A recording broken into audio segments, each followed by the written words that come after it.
এর সর্বজন শ্রদ্ধেয় শ্রীযুত নির্মল চন্দ্র মাইতি মহাশয় জাতীয় শিক্ষক 1984 সাল থেকে যে স্বপ্ন দেখেছিলেন সিদ্ধিনাথ মহাবিদ্যালয় প্রতিষ্ঠিত হবে শামসুন্দরপুর পাটনাতে, এবছর সরকার এবং বিশ্ববিদ্যালয় অনুমোদন দিয়েছে।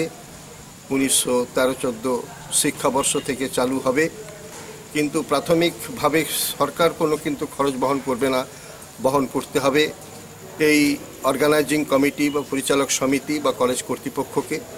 সুতরাং সকলের মুক্ত হস্তে যদি দান না পাওয়া যায় তাহলে এই কলেজ চালানো অসুবিধা হবে। পরে পরে অবশ্য সরকার যখন এটাকে অধিগ্রহণ করবে বা হাতে নেবে তখন তারা সমস্ত পেমেন্ট করবে বা যা খরচপাতি লাগবে সমস্তই দেবে।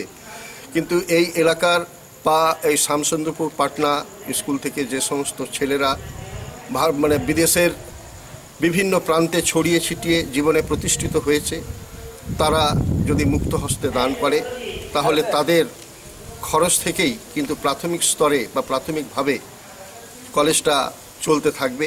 এবং তারা যদি মুক্ত হস্তে দান করে এবং এলাকার ছাত্রছাত্রীরা যাতে উপকৃত হয় তার জন্য খরচ যদি তারা বহন করে, বিনিময়ে ভগবান তাদের মঙ্গল করবেন, করুণা করবেন, তাদেরকে আরও বড় করবেন, এই কামনা করছি।